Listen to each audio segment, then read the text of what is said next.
Am plecat din inima Alpilor austrieci spre căldura Mării Adriatice. Ultimele zile în Carintia le-am petrecut simplu, o drumeție până la un lac alpin și o baie rapidă, doar ca să mai simțim încă o dată vibrația locului. Apoi am pornit spre sud, direcția Slovenia și Italia, care ne-au întâmpinat cu soare și vreme bună. Am descoperit Monte Grisa, punctul de belvedere spre orașul Trieste, și apoi primele plaje sălbatice de pe malul Adriaticii. A fost o călătorie despre alegeri, timp de calitate pentru noi și libertatea de a merge în ritmul nostru.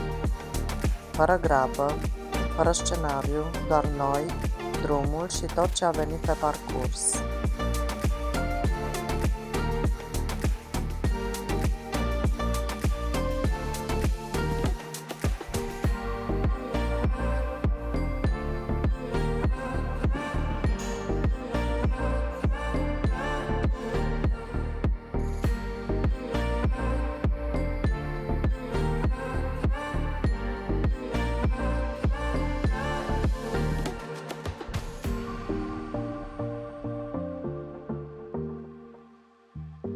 Ultimele zile din Austria au venit cu vreme rece și ploi.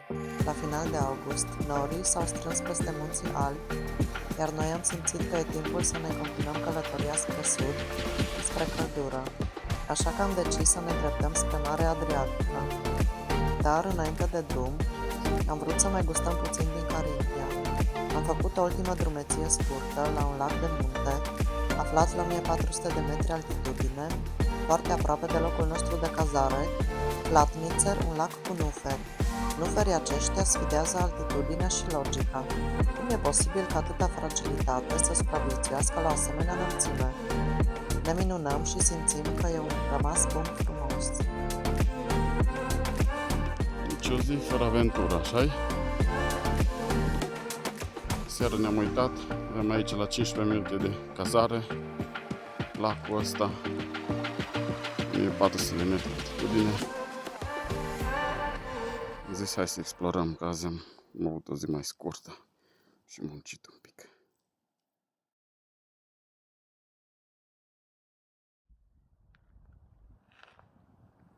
Dăm o tură în jurul lacului. Platnițer se.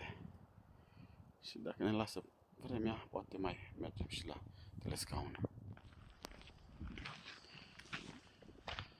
Amenswasserweg. Cred că pe cărarea pe la marginea lacului.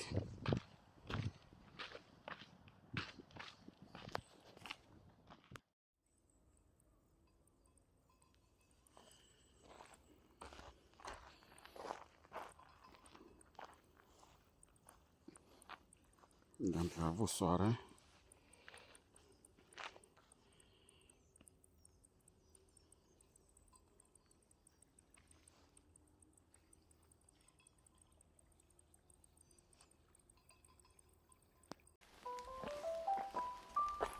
Apa era foarte curată, doar că a început să picure. Sunt câțiva temerari.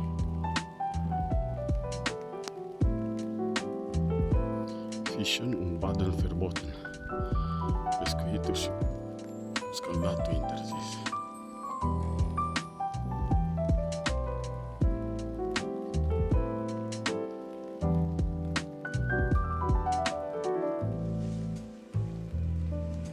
Și traseul merge așa frumos pe malul lacului prin pădure. Trec de rădăcini. Simplu. Și asta ce-o fi? Cuib de păsărele sau de insecte? Și sunt niște pești, cred că păstrăvi. Și auzi ce zice Laura că avem nuferi. Nu știu dacă reușesc să-i surprind. Dar uite acolo. Pește.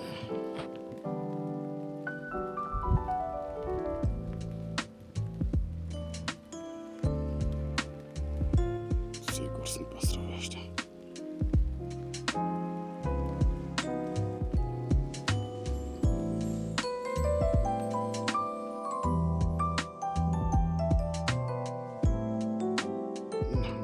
scrie și mie cineva în comentarii. Nuferi, într-un lac de munte la 1400 de metri altitudine. Cum e posibil?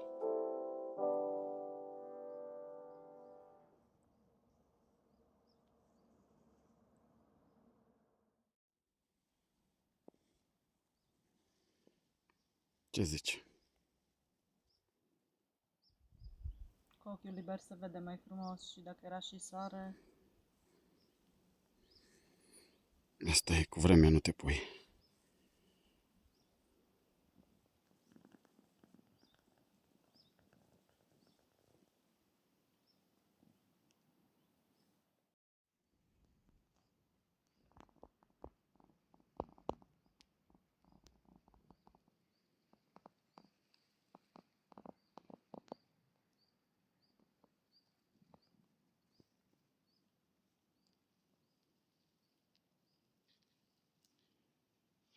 Ce liniște. Și am mai urcat 1 kilometru sau 2 cu mașina și Poiana, Flatniț, biserică.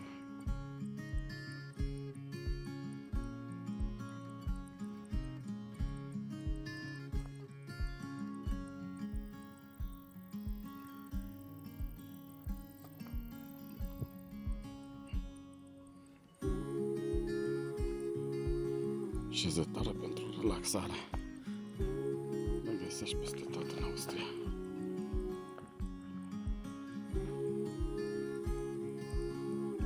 Așa arată văile, foarte multe văi în Austria, plat și între munți. Azi n-am avut noroc de vreme bună pe munte, dar totuși am reușit să vizităm lacul respectiv cu nuferi. Încolo e tot înnorat. Ne doream să fugim de frig, să ajungem mai aproape de soare și de mare. Așa că am făcut o ultimă oprire la Feldkirchen, un oraș mic, dar plin de viață. Înainte să plecăm, după un prânz rapid la Schnitzel World, profităm de ultima zi caldă. O baie în lacul recomandat de fetele de la Centrul de Informații Turistice, care s-au înroșit ușor în obraj când au aflat că nu avem costume de baie, dar au știut exact ce să ne recomande. Așa am descoperit lacul perfect pentru ultima baie din Austria. Libertatea are mereu un strop de curaj.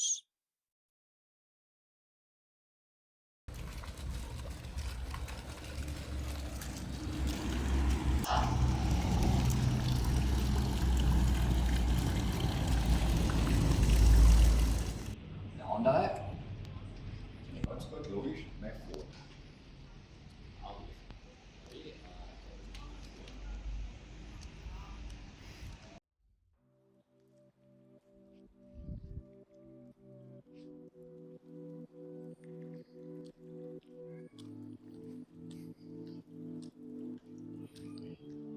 Căutăm și noi toaleta.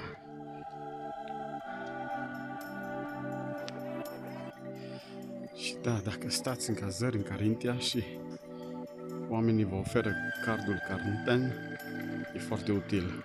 Îi dai cu vaporul pe gratis, reduceri la telecabină, folosiți și cereți.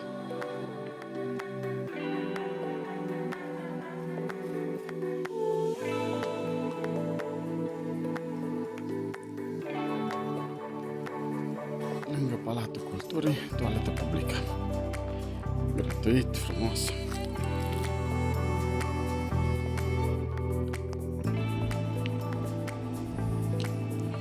Foarte drăguțe și amabile fetele de la centru turistic. Ne-au dat o hartă și ne-au zis ce lac să alegem să mergem să facem o baie. Și peste tot ai semnele astea cu Weg pentru biciclete. Cât piste de biciclete, kilometri, distanțe și destinații. Cred că am mai testat în Germania un lanț de fast food-uri, că n-am ce să zici altceva, dar șnițelul e top. Și prețul relativ ok.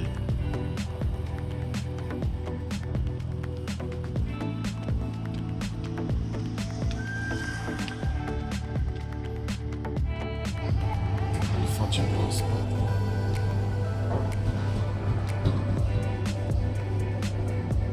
Și imens. Și lanțurile astea le găsești cam pe unde găsești apă, dar acum chic și ia uitați-vă, arată cât două palme. Și amiam și Tiramisu și să vă pun și plata aici 20 80 subțire, proaspăt. Ăsta e de curcan și Aurel e de porc. Cum e? Poftă mare.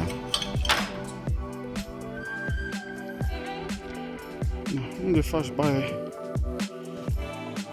după o zi caldă în Austria? Zice la birou de turism, mergeți la marea asta.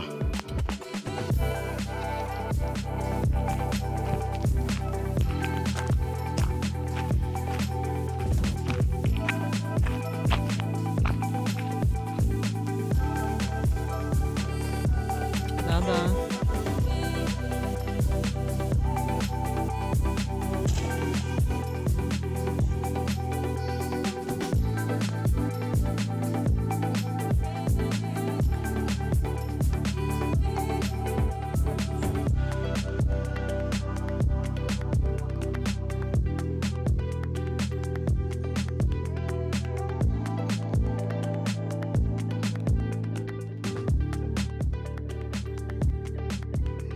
Tarnița, acum avem noi lângă Cluj. Cu apa mult mai caldă. Lumea stă pe margine. Și cu asta încheiem pericolul nostru prin Austria. O ultimă baie într-un lac de munte. Mări. Bye bye. Bye bye, Nu- nu cred că încheiem. Nu uitați să vă abonați și să dați un like și un comentariu. Orice sugestie și feedback ne ajută. Mulțumim!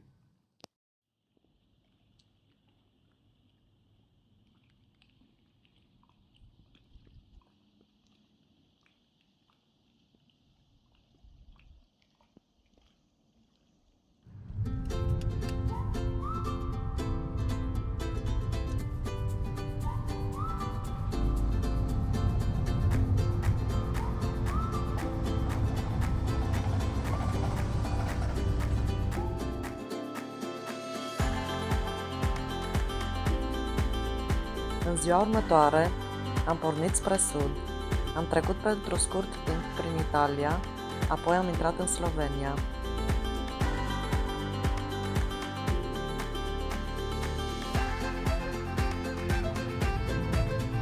Corecție! Intrăm în Italia, nu în Slovenia, fiindcă aici se întâlnesc toate cele trei granițe. Italia, Austria și Slovenia.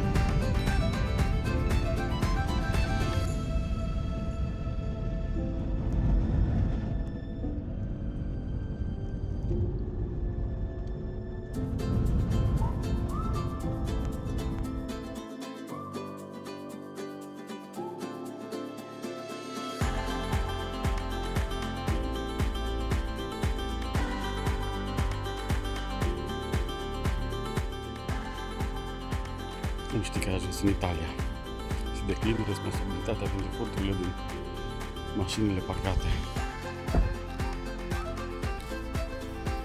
Eurospar, în schimb, frate, au niște prețuri super bune.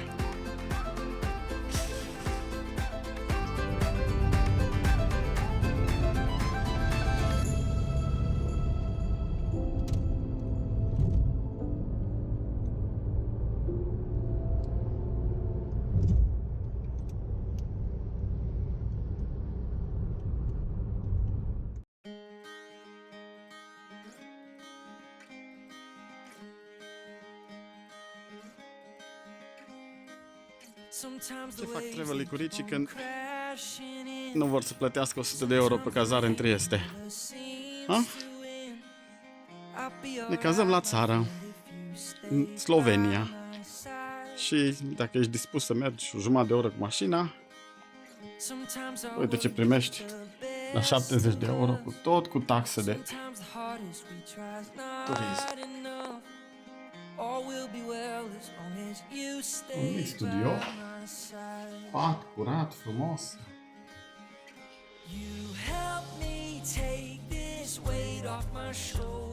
Bucătărie, cu un mic bar.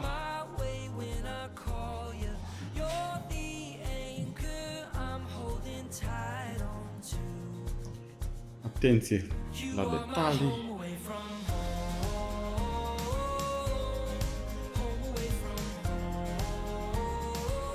Și o baie frumoasă.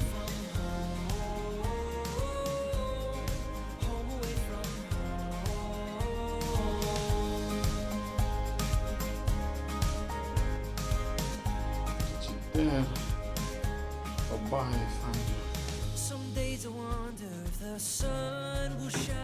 Foarte frumos. Și avem cadou de bun venit.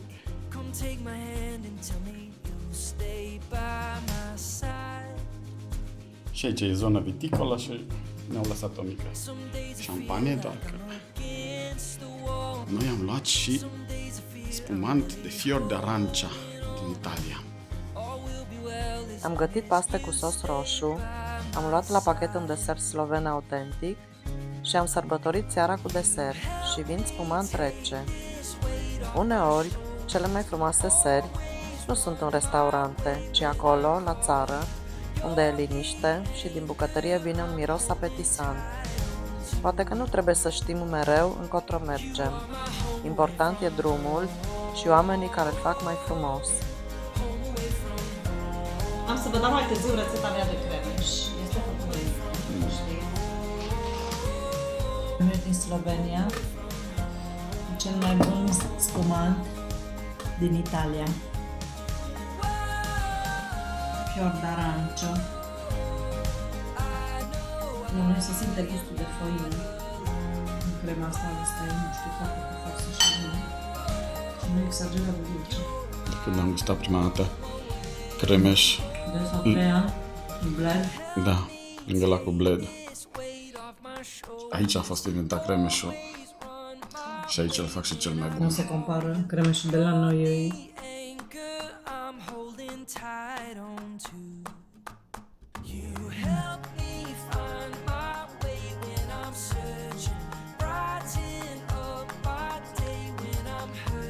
Dimineața următoare am început printre vii și păduri, o alergare ușoară și câțiva struguri cu lești în mers.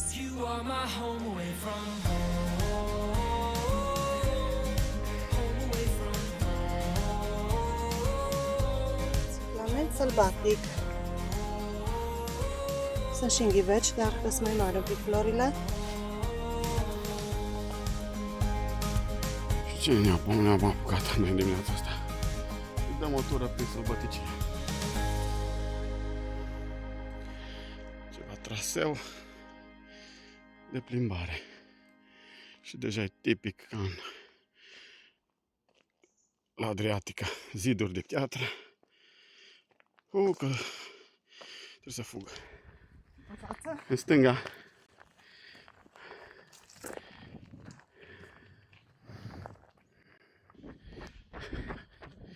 O tură scurtă de alergare, 5 km. Până nu iese soarele și avem și colegi de tură.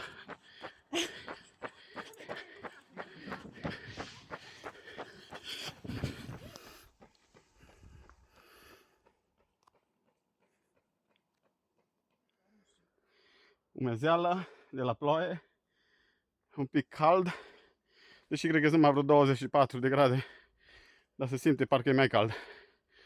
Și prin sălbăticie, ca noroc, avem harta și marcată cărarea. Trebuie să ajungem la o mănăstire. Greu. Da.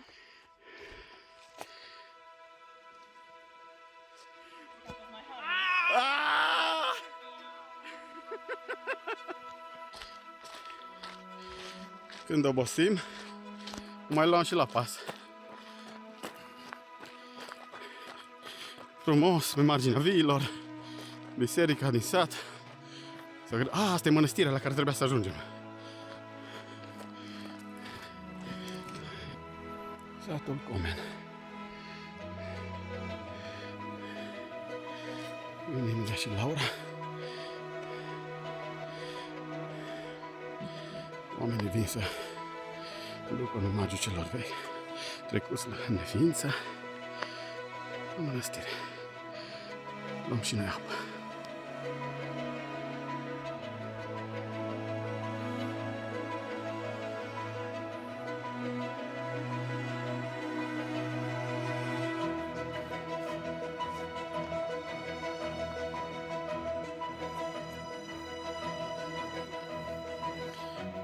Motivul călătoriilor noastre de anul ăsta, struguri. Suntem în zona Prosecco. În slovenă îi Prošek. Și posibil că ăștia din ăștia se fac vinul spumat de Prosecco.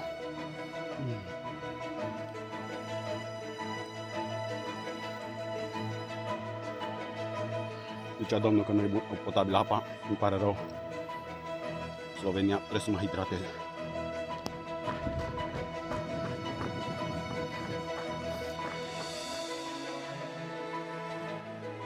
Ce ziceam?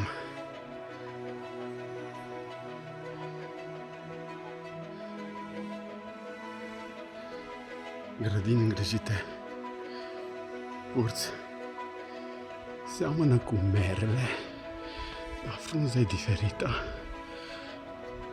și nu-mi dau seama, nu știu ce să știe să ne zică cineva.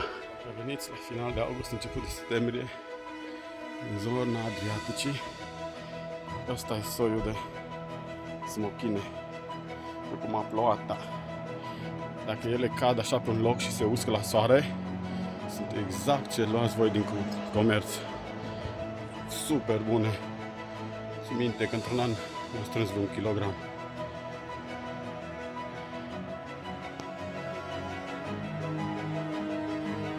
De sus, de pe Monte Grisa, orașul Trieste, de pe malul Adriaticii, se vedea ca o bijuterie între mare și munte. E momentul în care realizez că marea nu e doar un loc, ci o direcție interioară.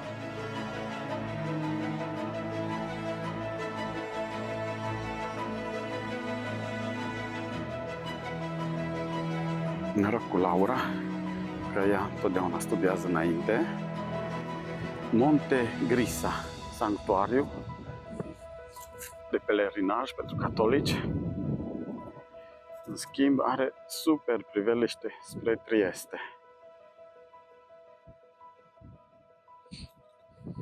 Stațiune 15. Da, cred că ceva drum de pelerinaj.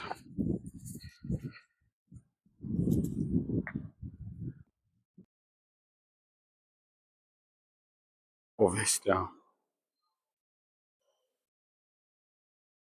materialului textil în care a fost acoperit Iisus de Iosif din Arimatea după ce l-a dat jos de pe cruce, explicate aici într-un film.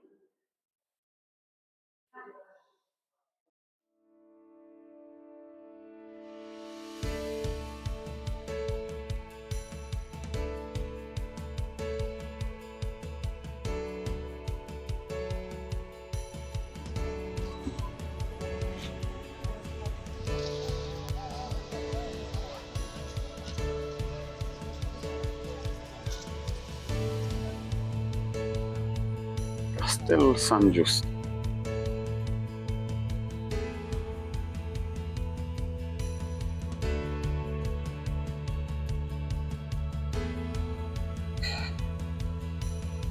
De la Castelul San Giusto coborâm spre Piața Unității. Surpriză, nu știam, dar multe străzi și trotuare sunt de așa, cu dale mari de piatră și așa e, Laura, trebuie încălțăminte Da, nu adecvată. așa ca mine, ca o balerină, să nu vă încălțați așa. Balerină de oraș.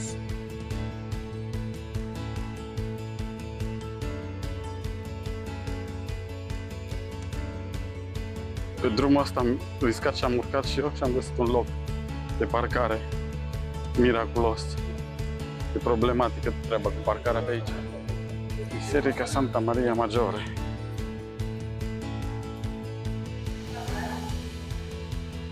Semnalizat tot câți pași în stânga, în dreapta.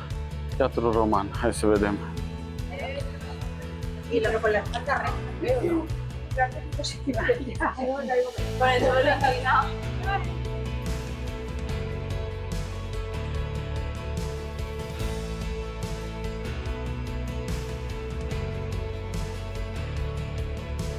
Chiar și corpul are propriul limbaj. Îmbrăcați-vă cu demnitate și respectați locul sacru.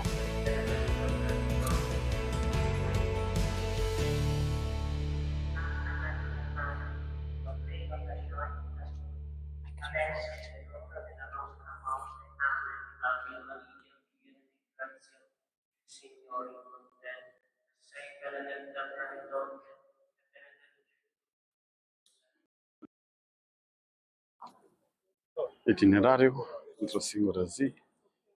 Tocmai am văzut Biserica Santa Maria Maggiore în 1627.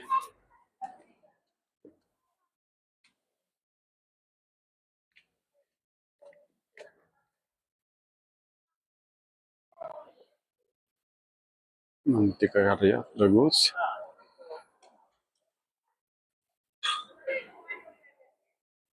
Hai să mai vedem.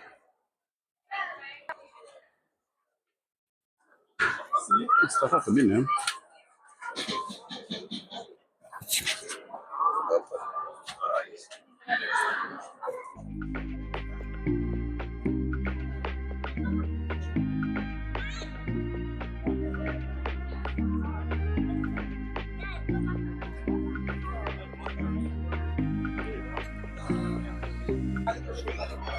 Piazza della Unità.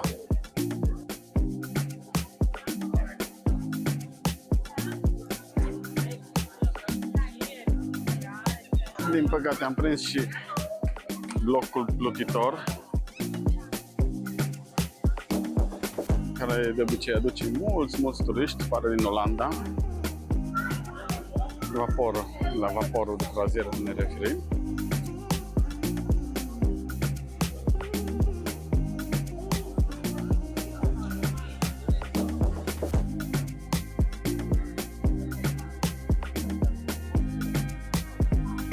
Să intrăm pe una din străduțele laterale să căutăm o pizzerie cu pizza bună și gelato artizanal.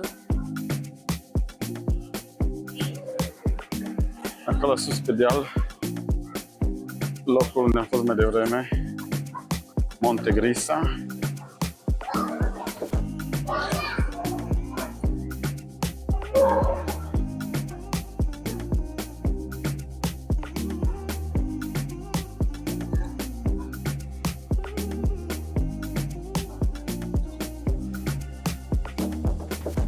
Evident, italienii trec pe roșu. Ce popor latin care nu încalcă regulile.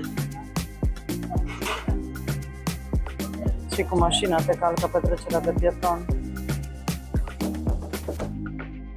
La ce Da, am avut. mașini au, suntem mai tari noi decât carosările lor. Ce coji. Te-ai aruncat în față la tantia aia. Eu nu m-am aruncat în față, că eram încă liniștit. Nu Am avut o experiență în care să-și amintească Laura i-a regulile. forțat să... Am stat o oră și nu a oprit nimeni.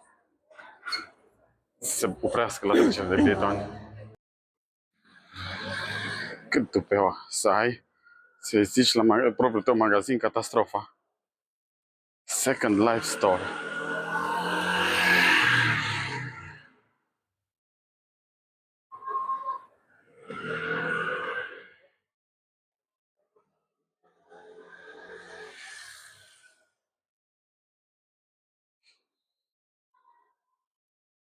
Asta e chiar drăguț, Palatul Guvernului.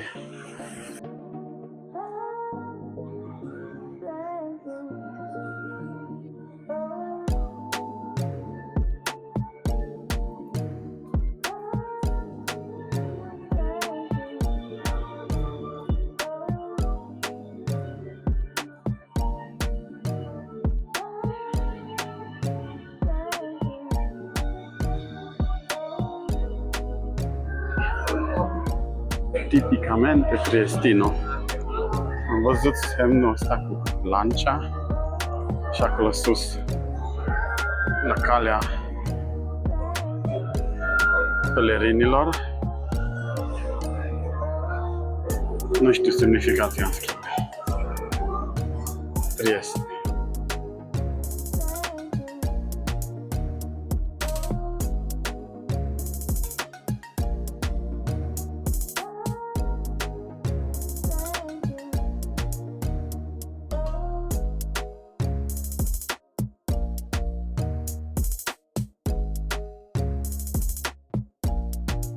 Coborând în oraș, am urmat regula de aur.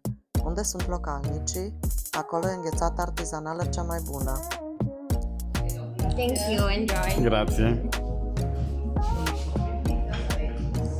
Restaurantele, pizzeria, osteria deschide doar la ora 7, așa că aveți grijă, nu plecați flămânzi de acasă. Ca norocul am găsit gelateria deschisă. Prego.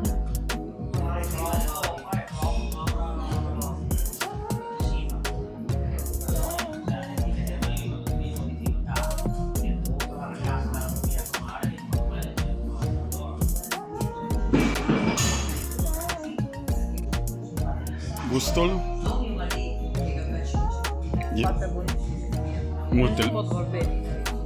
multă lume locală, deci e ceea ce trebuie.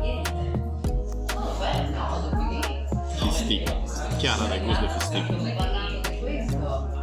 Așa ce frigider are în spate. De umplut. Cum îi spuneam la asta a doua ce mi-a recomandat fata? Ce am mai vândut de la ei? Asta filmăm mai târziu.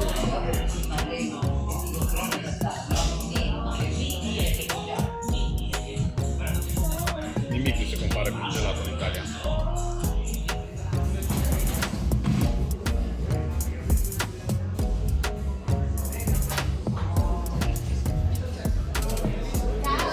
Ciao, grazie. Deci un bar și o gelaterie.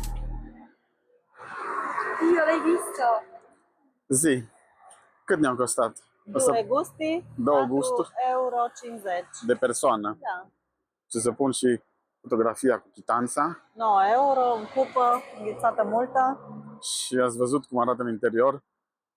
Noi doar pe astea le alegem, în care înghețata e, ați văzut în recipientele acelea verticale. Figlia, è suo fratello, parla con tua figlia se vuoi sentirti dire ste minchiate. Esatto, vuoi sentir... Esatto, ma vuoi una favoletta cara?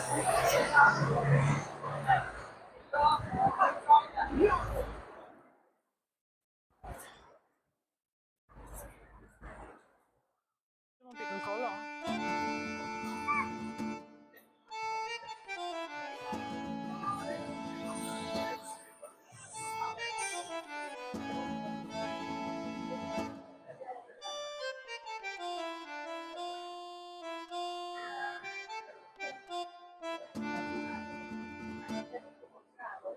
La ora 19 s-a deschis restaurantul și s-a pornit cuptorul, la osteria di Casa Pepe. Acolo am servit o pizza adevărată, cu gust de vacanță italiană. La început am primit o pâinică cu ricotta și sos de roșii. Și am luat și un vin case, de jumătate de litru.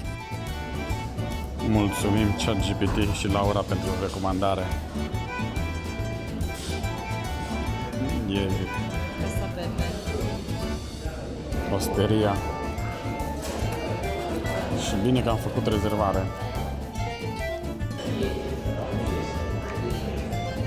între timp a venit multă lume, dar ce bine că am venit la început.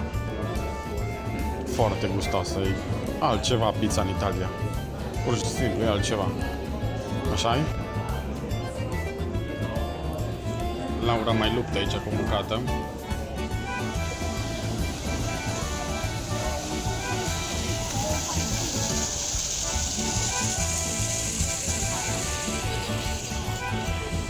Și ce frumos e cerul.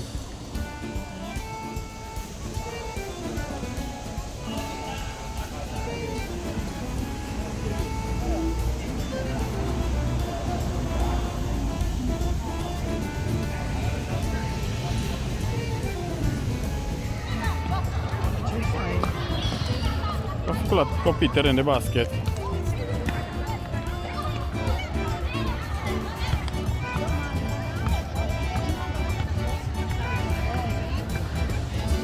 Terasele pline. Și hai să vedem.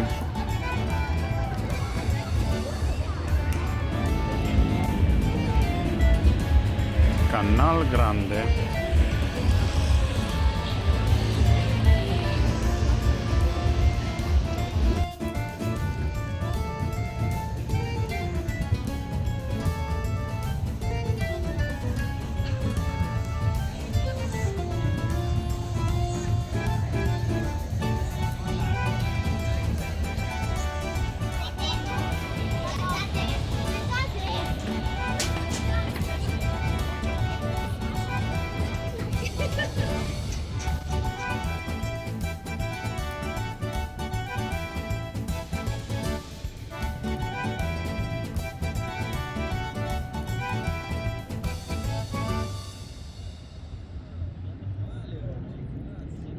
Trieste ne-a rămas în minte cu acea lumină caldă de seară în care nimeni nu se grăbește. Da, sunt și...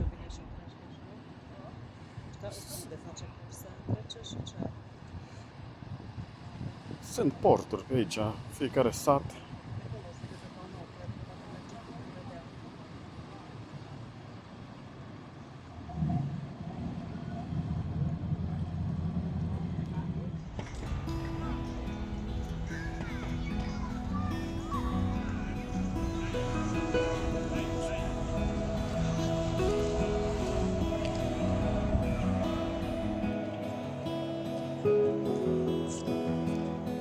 Și să mergem la mașină, da?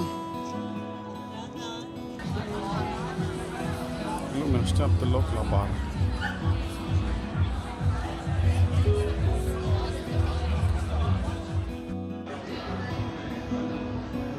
Vechiul drum roman și arc de poartă.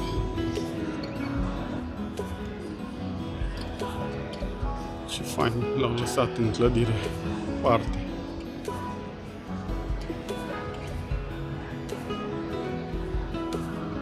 Zilele următoare, vremea s-a schimbat în bine. Soarele ne-a demenit spre Marea Adriatică. În căutarea primei spiaggia naturista în Italia, am coborât o pantă abruptă, am trecut pe lângă câteva corturi și o bucătărie improvizată. Semnele arată bine. Partea opusă era semn că e drum închis. Cam dificilă coborâre, dar sunt făcute trepte.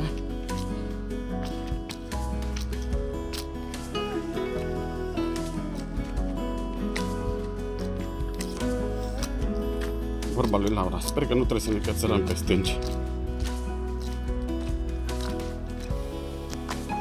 Credeam că doar în Grecia campează lumea în sălbăticie așa.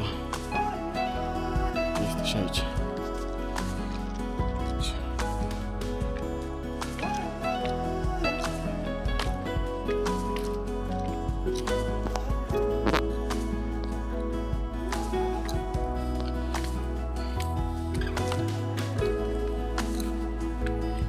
Bine că mi-am luat încălțări potrivite.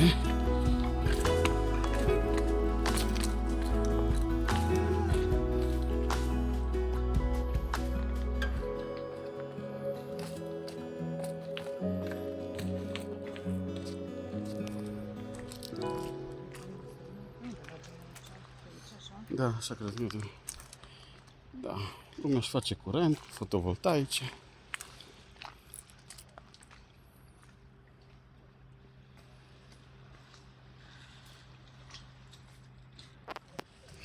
Și instalat. FKK. Trecut prin bucătăria oamenilor.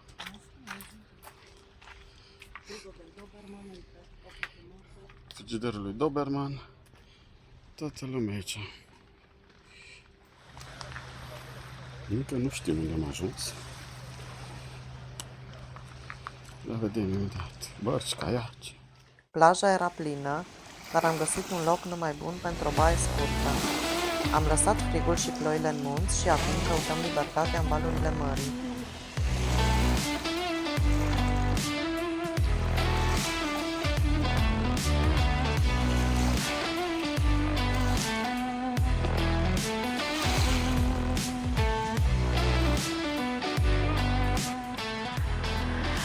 Am uitat încălțările de intrat în mare. Ne-am întors la mașină. Erau foarte multe pietre. Facem o încercare cu o altă coborâre. Alta a fost un pic cam dificilă. Cărarea pescarilor. Deci coborârea apare mai... Ok, hai să vedem.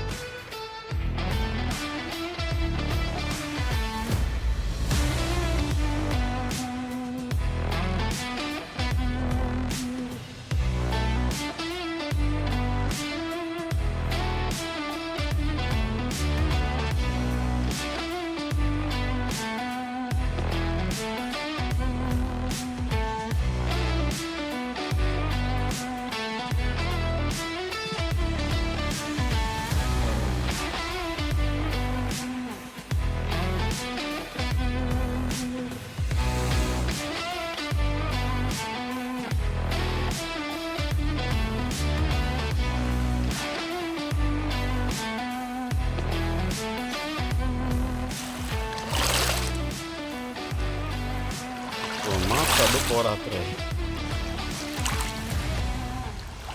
Nu știu de la furtună sau de la ce. Efectiv nu se mai poate intra în apă.